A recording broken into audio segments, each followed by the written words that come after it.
무릎 허리 관절에 좋은 음식. 아이고 무릎이야. 허리를 조금만 굽혀도 악소리가 나요. 혹시 요즘 이런 말 자주 하시나요? 많은 분들이 무릎, 허리, 손가락 관절까지 아픈 걸 당연하게 여기시지만 사실 이건 그냥 나이 탓만은 아닙니다. 특히 매일 먹는 음식, 마시는 음료, 생활 습관 하나하나가 이 통증을 더 키우고 있다는 걸 아셨나요? 오늘 이 영상에서는 무릎, 허리 등 관절 통증의 원인과 여기에 좋은 음식과 먹으면 좋지 않은 음식 등 무릎, 허리 관절 통증에 대한 모든 문제점과 그 해결 방법에 대해서 이야기해 보겠습니다. 끝까지 시청하셔서 도움받으시길 바랍니다. 아직 구독과 좋아요를 누르지 않으셨다면 구독과 좋아요를 꼭 눌러주세요. 구독과 좋아요는 다음 영상을 만드는데 큰 힘이 됩니다. 실제로 제가 상담한 60대 어르신 한 분은 별거 아닌 것 같아서 무시했는데 어느 순간 무릎이 굳어버렸어요. 이렇게 말씀하셨어요. 그런데 이분 병원에서 주사만 맞으셨던 게 아니라 식탁 위를 바꾸는 것부터 시작하셨습니다. 그 결과요? 3개월 만에 계단을 다시 오르셨습니다.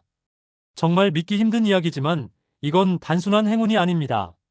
무릎, 허리, 관절은 먹는 것만 바꿔도 좋아질 수 있는 아주 반응이 빠른 부위 중 하나예요. 왜냐하면요, 관절 통증의 핵심은 염증이에요. 관절뼈가 직접 아픈 게 아니라 그 사이에 있는 연골이 닳고 그 주위에 염증이 생기면서 통증이 오는 거죠. 그래서 염증을 줄여주는 음식, 그리고 연골을 보호하고 재생시키는 음식이 무엇보다 중요합니다. 제가 지금부터 말씀드릴 음식들은 실제로 수많은 분들이 통증에서 벗어나도록 도와준 식단입니다. 그냥 좋다는 거 막 추천하는 거 아니에요. 하나하나 이유와 효과, 그리고 실제 사례까지 곁들여서 설명드릴 테니까 꼭 메모하면서 들으셔도 좋고 가족들에게도 알려주셨으면 좋겠어요. 자, 그럼 본격적으로 첫 번째 음식부터 이야기해 볼게요. 바로 오메가3가 풍부한 등푸른 생선입니다. 연어, 고등어, 정어리, 참치 같은 생선들에는 오메가3 지방산이 아주 풍부한데요. 이 오메가3는 마치 자연이 준 소염제 같은 역할을 해요. 우리 몸 안에서 염증 반응을 줄여주고 관절을 부드럽게 움직이게 도와주죠. 어떤 느낌이냐면요. 마찰이 심한 문에 기름칠을 하면 끼익 소리가 사라지듯이 오메가3는 관절에 그런 기름칠 효과를 주는 건강 성분이에요. 특히 관절염이나 퇴행성 관절염이 있으신 분들에게는 오메가3가 연골을 더 이상 무너지지 않게 보호해주는 방패 같은 역할도 합니다. 제가 아는 50대 후반의 직장인 김 선생님은 출근길에 계단 올라가는 게 너무 고통스러웠다고 하셨는데 아내분이 연어를 매주 두세 번 구워주시고 들기름을 반찬에 자주 써주시면서 식단이 달라졌어요. 2달쯤 지나니까 정말 신기하게도 계단을 올라갈 때 무릎이 덜 꺾인다고 하셨어요.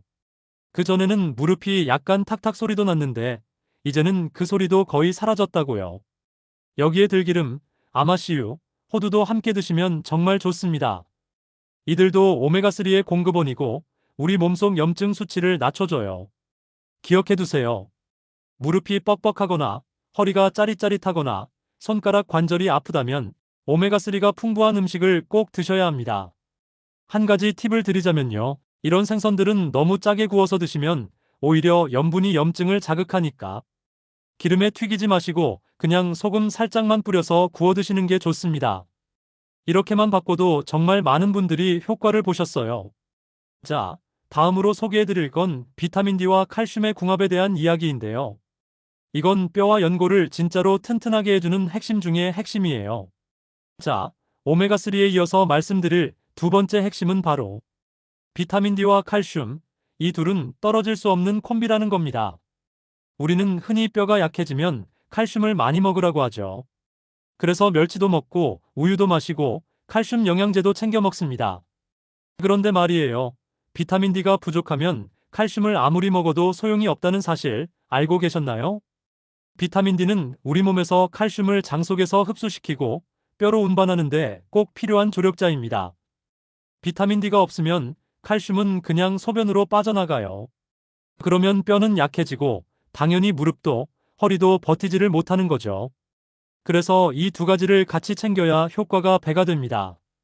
비타민 D는 사실 햇빛을 쬐면 피부에서 자연 생성되지만 현대인들 대부분이 실내 생활이 많고 자외선 피한다고 선크림을 매일 바르다 보니 비타민 D 결핍이 흔한 시대가 됐어요. 특히 60대 이상 어르신들은 하루 대부분을 실내에서 보내시는 경우가 많기 때문에 햇볕 대신 음식으로 또는 보충제로 비타민 D를 꼭 보완해 주셔야 합니다. 그러면 뭘 먹으면 좋을까요? 표고버섯, 달걀 노른자, 연어, 비타민 D 강화 우유나 유제품, 그리고 필요하다면 비타민 D 보충제. 이런 식으로 꾸준히 섭취하면 칼슘이 효과적으로 흡수돼서 뼈도 튼튼해지고 무릎 관절의 연골도 쉽게 닳지 않고 오래도록 유지됩니다. 예를 하나 들어드릴게요. 70대의 할머니 한 분은 자주 넘어지고 허리뼈에 실금이 자주 생겨 병원 신세를 자주 지셨어요. 그런데 의사 선생님이 칼슘도 중요하지만 비타민 D 먼저 채우세요라고 하셨고, 그 이후로 매일 아침 연어 한 조각, 표고버섯이 들어간 나물 반찬, 달걀찜을 꾸준히 챙겨 드셨습니다.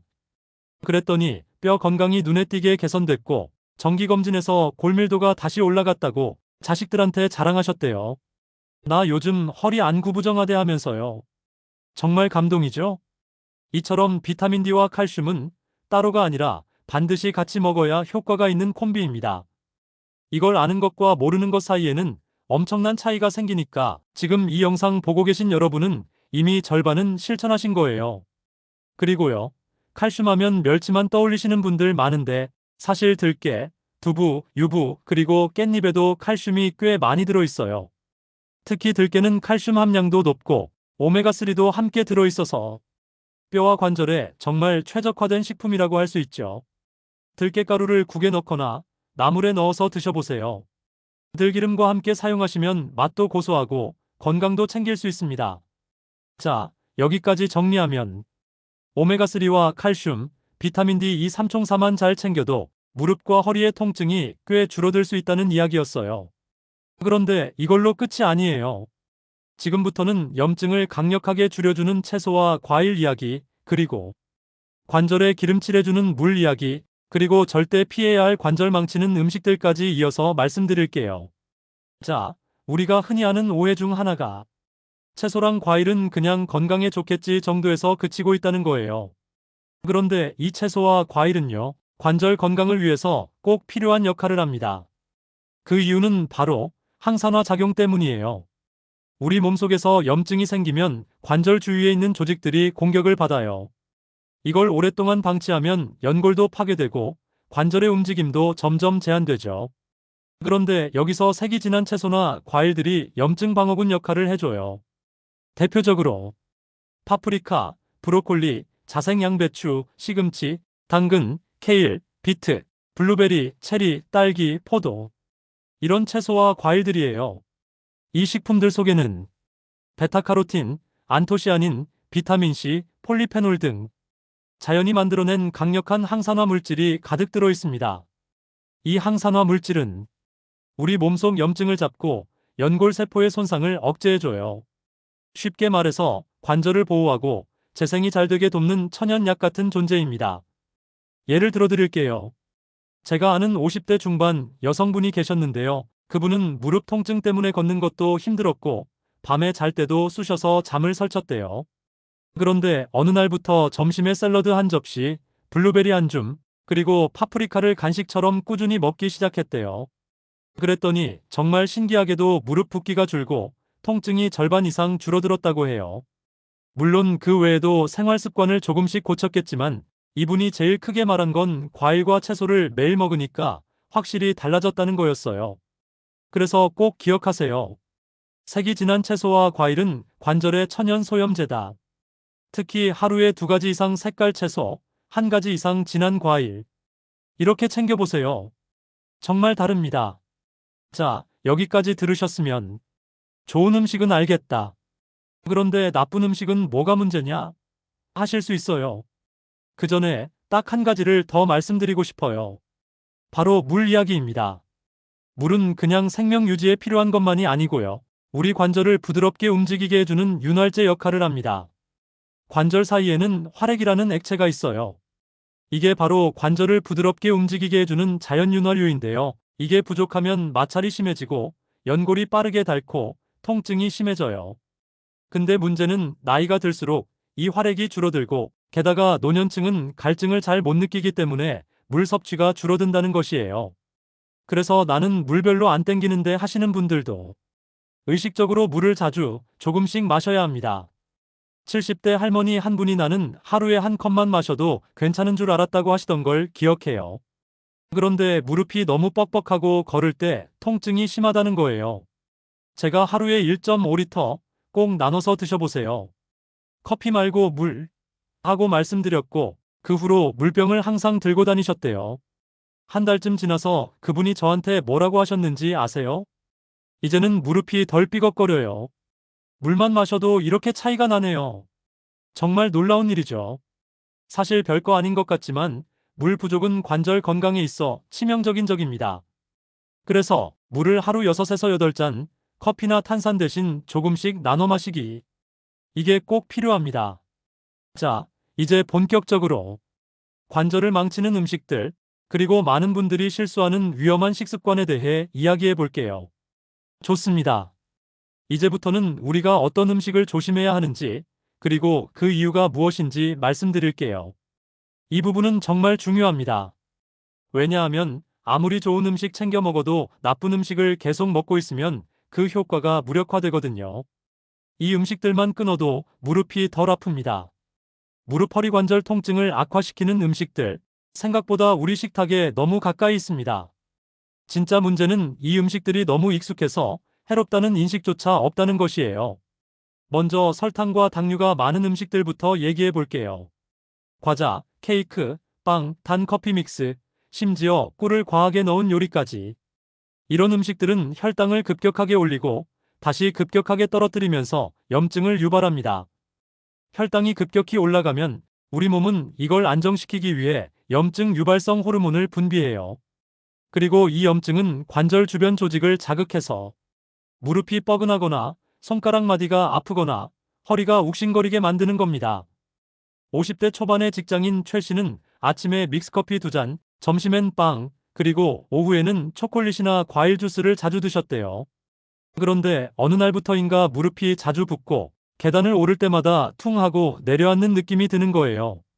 처음엔 운동을 너무 많이 해서 그런가 싶었지만 식단을 바꿔보라는 이야기를 듣고 당류 섭취를 확 줄이고 물과 채소, 생선 위주로 식사를 바꿨더니 한 달도 안 돼서 무릎 통증이 눈에 띄게 줄었다고 합니다. 그리고 트랜스 지방과 포화 지방도 조심해야 합니다. 이건 주로 햄, 소시지, 베이컨과 같은 가공식품과 라면, 튀김, 냉동식품과 같은 인스턴트 식품과 햄버거, 감자튀김, 치킨과 같은 패스트푸드 이런 데 많이 들어있죠. 이 지방들은 혈관을 막고 관절 속 혈류 흐름을 방해해서 산소와 영양 공급을 제대로 못하게 만듭니다. 결국 관절이 재생할 힘도 회복할 힘도 떨어져요. 게다가 이런 음식은 염분도 높기 때문에 몸이 붓고 관절에 수분이 과하게 차게 만들고 결국 무릎이 묵직하고 통증이 더 심해지는 결과를 초래하죠. 또 하나 빼놓을 수 없는 게 바로 술과 흡연입니다. 술을 자주 드시는 분들은 요산 수치가 높아져서 통풍이라는 관절 질환의 대표적인 원인이 됩니다. 통풍은 발가락, 무릎, 손가락까지 아주 극심한 통증을 유발해요. 흡연은 또 어떤가요? 담배에 포함된 니코틴은 혈액순환을 악화시키고 뼈 세포의 재생을 방해합니다. 결국 뼈는 약해지고 관절은 점점 손상되죠. 제가 만났던 60대 남성 박 씨는 젊을 때는 술, 담배 안 하면 사람도 아니라고 배웠다 하셨어요. 그런데 지금은 인공관절 수술을 앞두고 계셨고 병원에서도 담배만 안 피셨으면 훨씬 늦췄을 수 있었다고 이야기했다 하시더라고요. 그분이 하신 말씀이 아직도 기억에 남습니다. 이럴 줄 알았으면 술보다 무릎이랑 허리를 지켰을 걸. 그러니까 우리는 지금부터라도 바꿔야 해요. 지금까지 잘못 먹었다고 해서 후회할 필요 없습니다. 오늘부터, 지금부터 하나씩 바꾸면 됩니다. 우선순위를 말씀드릴게요. 1. 믹스커피, 달달한 음료 줄이기. 2. 햄 소시지, 가공식품 줄이기. 3. 라면, 튀김 대신 국물 줄이고 채소 섭취 늘리기. 4. 술과 담배는 서서히 줄여가기. 이 4가지만 지켜도 한 달 후에 무릎이 덜 아프고 허리가 덜 당긴다는 걸 직접 느끼실 수 있을 거예요. 이제 마지막으로 실제로 식단을 바꾸고 관절 통증이 좋아진 사람들의 이야기를 해드릴게요. 자, 지금까지 무릎 허리 관절에 좋은 음식들, 피해야 할 음식들, 그리고 수분 섭취까지 전부 알아봤죠. 그러면 궁금하실 거예요. 그렇게 먹는다고 정말 나아지긴 하나요? 내가 수십 년 쌓인 관절 통증이 하루아침에 달라질까? 네, 저도 처음엔 반신반의했지만 실제로 관절 통증이 좋아졌던 분들 정말 많이 봤습니다. 그중 가장 기억에 남는 분이 있어요. 66세 이모 씨, 은퇴하신 지 얼마 안 됐을 무렵이었죠. 평소에 등산을 즐기시던 분인데 어느 날부터인가 계단 오르내리는 것도 너무 힘들고 무릎이 쑥하고 찢어지는 듯한 느낌이 계속되었답니다. 병원에선 퇴행성 무릎 관절염 초기, 약 먹고 물리치료 받으라는 말만 하더래요. 그런데 이분, 이왕 약 먹는 김에 식단도 바꿔보자 하시고는 하루에 한 끼는 무조건 연어, 채소, 들기름을 곁들인 식단으로 바꾸셨고 군것질 대신 호두와 블루베리, 매일 2리터 가까이 물 마시기를 시작하셨어요. 그리고 제일 대단했던 건 아침 햇볕 15분 걷기, 이걸 절대 거르지 않으셨다는 겁니다. 그 결과는요? 딱 6주쯤 지났을 때 아침에 일어나면 무릎이 덜 뻣뻣해요. 계단도 올라가는데 예전만큼 힘들지 않아요. 이렇게 변화가 찾아왔어요. 물론 아직도 완전히 통증이 사라진 건 아니에요. 하지만 이분 말로는 다시 일상생활을 할 수 있다는 게 너무 행복하다고 하셨습니다. 수술도 미뤘고 정기검진에서 생활습관 잘 유지하세요라는 말까지 들었다고요. 이처럼 기적 같은 변화는 거창한 약이나 시술보다 작은 실천에서부터 시작됩니다. 지금 이 영상을 보고 계신 여러분도 하루 한 끼만이라도 바꿔보세요. 예를 들어 이렇게요. 아침에 달걀 노른자 반숙 들깨무침 멸치볶음 미역국, 점심에 연어구이 또는 고등어 조림 채소 듬뿍 들기름 간장, 저녁에 두부구이 브로콜리 블루베리 몇 알, 간식으로 믹스커피 대신 따뜻한 생강차나 물을 드시고 운동으로 햇볕 쬐면서 걷기 20에서 30분, 필수적으로 매일 물 1.5리터 하루에 나눠서 조금씩 마시기. 이렇게만 꾸준히 해보셔도 3주, 4주, 딱 한 달만 지나면 몸이 달라지는 걸 느끼실 수 있습니다. 제가 장담해요. 계단이 예전보다 좀 편한데? 무릎에서 나던 탁탁 소리가 줄었는데? 허리가 예전보다 가볍다. 이런 느낌이 분명히 옵니다. 관절 건강은 단기간에 만드는 게 아니에요. 하지만 지금부터 시작하면 내년 이맘때의 내 관절은 완전히 달라져 있습니다. 관절은 아프고 나서 후회하는 부위입니다. 걸을 수 있을 때, 허리를 펼 수 있을 때 그 소중함을 몰라요. 그러니 지금부터라도 바꿔보는 거예요. 식탁에서부터, 물 한 잔에서부터, 오늘 먹는 한 끼에서부터. 우리 몸은 정직합니다. 좋은 걸 주면 좋아진다는 걸 이번에는 정말 여러분도 직접 느껴보셨으면 좋겠습니다. 지금 이 영상을 보신 분들, 내일부터 아니, 지금 바로 식탁부터 한번 바꿔보세요. 분명히 여러분 무릎과 허리는 이제야 좀 살겠다 하고 속으로 말할 거예요. 오늘도 영상 끝까지 시청해주셔서 감사합니다. 행복한 하루 되세요.